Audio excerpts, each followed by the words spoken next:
મને બોલાવવાનું કોઈ કારણ? ઇન્દ્રજીને પૂછો. અરે ઇન્દ્રજી, અત્યારે ઇન્દ્રપુરીમાં બોલાવવાનું કોઈ કારણ? હવે વિષ્ણુજી, તમે તો કદાચ જાણતા હશો કે જાણે પહેલાના જમાનામાં ઋષિ મુનિ જ્યારે હજારો વર્ષ કરતા છતાં પણ મારા ઇન્દ્રને કઈ હતું. અને કોણ જગ્યાએ ધરતી પર કળા માતાનો માનવી કે જેને છેલ્લા 12 દિવસથી મારું ઇન્દ્ર મેળવી રહેશે? અરે શું કોઈ મારું ઇન્દ્ર મેળવી માંગે છે? અરે તમે જો નથી જાણતા હોય અને મને સત્ય કહો, આ મારી તલવારથી એના હું તરાશી જુદા કરું. અરે ઇન્દ્રજી, જેમ તમારું ઇન્દ્રાસન ડોલી રહ્યું છે તેમ મારું પણ વૈકુંઠ ડોલી રહ્યું છે. આના વિશે હું પણ કઈ નથી જાણતો, કદાચ ભોળાનાથ જાણતા હશે. અરે તો ભોળાનાથને બોલાવો. આજે વિશ્વનું બોલાવે ભોળાનાથ આવો જોડે.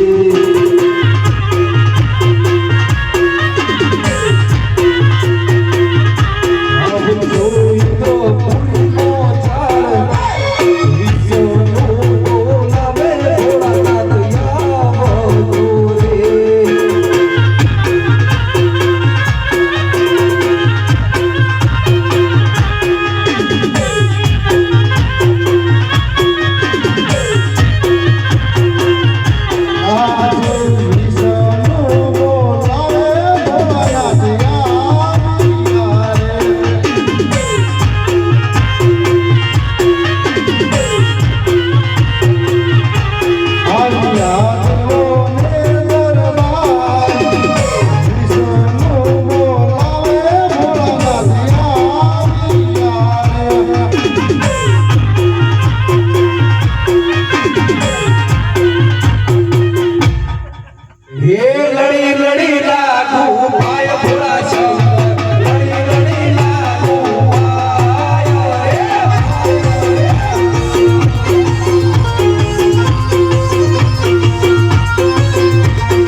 બોલો વિષ્ણુજી, અમને બોલાવવાનું કોઈ કારણ?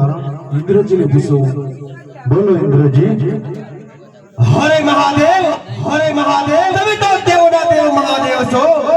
તમે તો કદાચ જાણતા હશો કે જાણે પહેલાના જમાનામાં ઋષિ મુનિ જ્યારે હજારો વર્ષ કરતા છતાં પણ મારા ઇન્દ્રને કઈ હતું. અને કોણ જગ્યાએ ધરતી પર કળા માતાનો માનવી કે જેને છેલ્લા 12 દિવસથી મારું ઇન્દ્ર મેળવી રહેશે? અરે શું કોઈ મારું ઇન્દ્ર મેળવી માંગે છે? અરે તમે જો નથી જાણતા હોય તો તમે મને સત્ય કહો, આ મારી તલવારથી એના હું તરાશી જુદા કરું.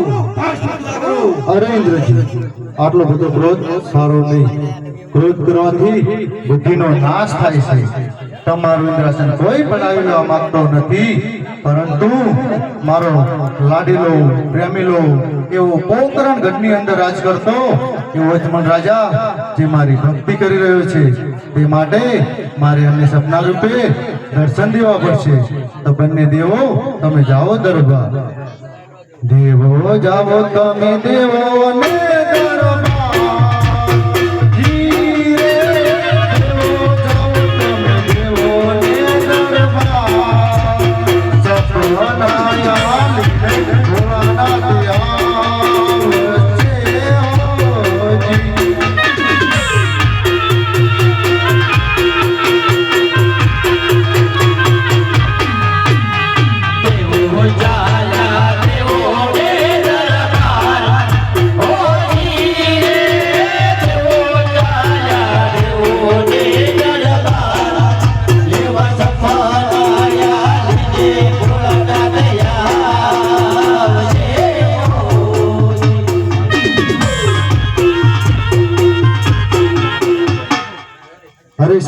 તમે પણ ગાઓ.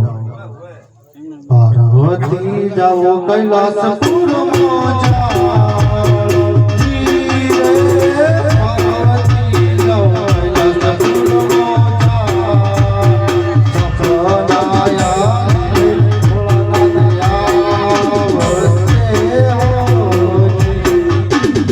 પાર્વતી ચાલ્યા કૈલાસપુરની મોય ઓજી રે પાર્વતી ચાલ્યા કૈલાસપુરની મોય એવા સપનાયા લે સ્વામિનારાયણ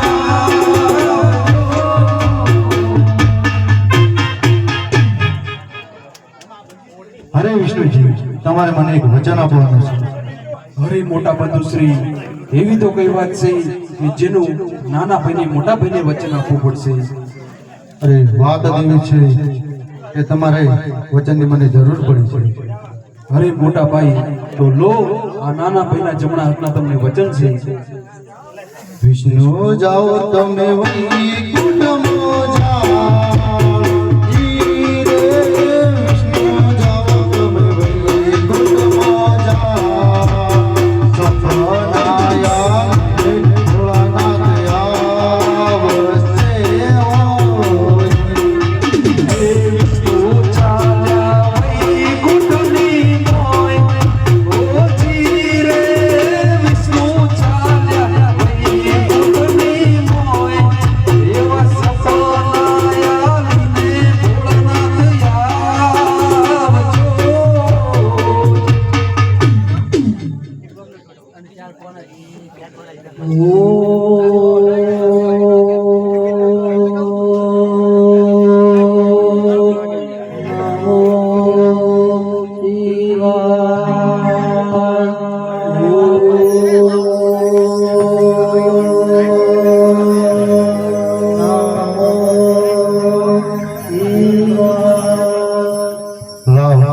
મારો લાડીલો ને પ્રેમેલો ભક્ત મારી ભક્તિ કરી રહ્યો છે, તો લાવો એને હું સપના રૂપે દર્શન આપો અને એની મનોકામના પૂર્ણ કરો.